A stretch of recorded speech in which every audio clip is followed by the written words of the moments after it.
পেঁপে রান্না খেতে ভালো না লাগলে পেঁপে দিয়ে বানিয়ে নিতে পারেন পেঁপের পায়েস। পেঁপের পায়েস খেতে কিন্তু দুর্দান্ত লাগে। অনেক সময় বাচ্চারা পেঁপে খেতে চায় না, বাচ্চাদেরকেও বানিয়ে দিতে পারেন পেঁপের পায়েস। বুঝতেই পারবে না যে এটা পেঁপে দিয়ে তৈরি হয়েছে। পায়েসটা ওরা খুব সহজেই খেয়ে নেবে। পেঁপের পায়েস বানানোর জন্য আমি এখানে একটা মিডিয়াম সাইজের পেঁপে নিয়েছি। পেঁপেটাকে আমি ছুলে 4 টুকরো করে কেটে নিয়েছি, নিয়ে ধুয়ে নিয়েছি, আর মাঝখান থেকে দানাগুলোকে বার করে ফেলে দিয়েছি। এখন একটা ছোট ছিদ্র করা গ্রেটার নিয়েছি, নিয়ে পেঁপেগুলোকে প্রথমে গ্রেট করে নেব। সবগুলো পেঁপে প্রথমে এরকমভাবে গ্রেট করে নিচ্ছি। আর আমার পেঁপেটা একেবারে কাঁচা নেই, একটু সামান্য হলুদ রং ধরে গেছে, সেই জন্য একটু হলুদ হলুদ দেখতে লাগছে।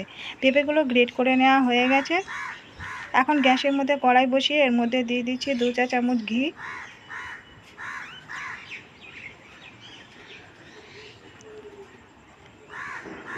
এখন ঘিয়ের মধ্যে এখানে আমি কিছু কাজু বাদাম আর কিছু কিশমিশ নিয়েছি। কাজু বাদামগুলোকে প্রথমে ঘিয়ের মধ্যে দিয়ে দিচ্ছি। 2-1 সেকেন্ড নাড়াচাড়া করে কাজু বাদামগুলোকে তুলে নেব। কাজু বাদামটা তুলে নিলাম। এবারে এর মধ্যে আবার কিশমিশগুলোকে দিয়ে দিচ্ছি। কিশমিশগুলোকে ভাজা করে নেব। কিশমিশগুলো নাড়তে নাড়তে ফুলে কি সুন্দর বলের মতন যখন হয়ে যাবে, যে কিশমিশগুলোকে এখন আমি উঠিয়ে নিচ্ছি।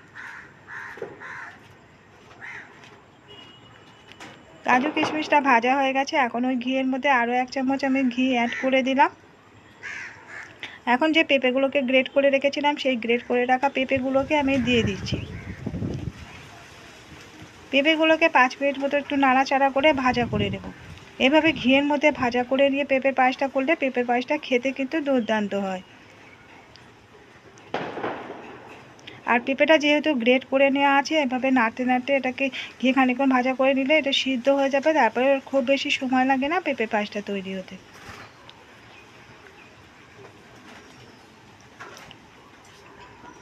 এইভাবে পেঁপেটাকে প্রথমে ঘিয়ের মধ্যে ভাজা করে নিয়ে তারপরে এর মধ্যে আমি দিয়ে দেবো দুধ। আর দুধটা আগে থেকে আমি 1/2 লিটার দুধ জাল করে রেখে দিয়েছিলাম। তারপরে এই দুধটা দিয়ে দিচ্ছি। আপনারা চাইলে এই দুধটাকে ফুটিয়ে নিয়ে তারপরে পেঁপেটাকে ভাজা করে নিয়ে ওর মধ্যে দুধের মধ্যে দিতে পারেন। এখন এর মধ্যে দিয়ে দিলাম 2টো ছোটো এলাচ আর 1 টুকরো দারচিনি স্টিক। ছোটো এলাচ দুটোকে একটু ফাটিয়ে দিয়েছি, সুন্দর একটা ফ্লেভার আসবে। এখন যে কাজু বাদাম আর কিশমিশগুলোকে ভেজে তুলে রেখেছিলাম, সেই কাজু বাদাম আর কিশমিশগুলোকে দিয়ে দিলাম। কাজু কিশমিশগুলোকে দিয়ে একটু মিশিয়ে দিচ্ছি। আর এর মধ্যে দিয়ে দিচ্ছি মিল্ক পাউডার 4 চামচে 3 চামচ। মিল্ক পাউডারটাকে দিয়ে দিয়েছিলাম, এটা মানে ক্যামেরা তাড়াতাড়ি দেখানো হয়নি। আর চিনি দিয়ে দিলাম এখানে 10 চামচ দিয়েছি আমি। এটা স্বাদ মতো দিতে হবে, কতটুকু পেঁপের পায়েস তৈরি করা হচ্ছে সেরকম বুঝে দিতে হবে। আর সামান্য একটু লবণ দিয়েছি। আর এখন এর মধ্যে দিয়ে দিচ্ছি খোয়া। আমি এখানে 100 গ্রাম খোয়া নিয়েছিলাম। খোয়াটাকে গ্রেটারে গ্রেট করে রেখেছিলাম। গ্রেট করার আগে খোয়াগুলোকে দিয়ে দিলাম। খোয়াটাকে দিয়ে মিশিয়ে দিচ্ছি। দিয়ে খুব বেশি ডাকা যাবে না, পায়েসটাকে ফুটিয়ে নিয়ে নামিয়ে নিলেই হয়ে যাবে। আর এই পেঁপের পায়েস তৈরিতে খুব বেশি সময় লাগে না, খুব তাড়াতাড়ি তৈরি হয়ে যায়। তৈরি হয়ে গেছে পেঁপের পায়েস। আর এই পেঁপের পায়েস খেতে কিন্তু দুর্দান্ত হয়। একবার এইভাবে বাড়িতে বানিয়ে দেখতে পারেন।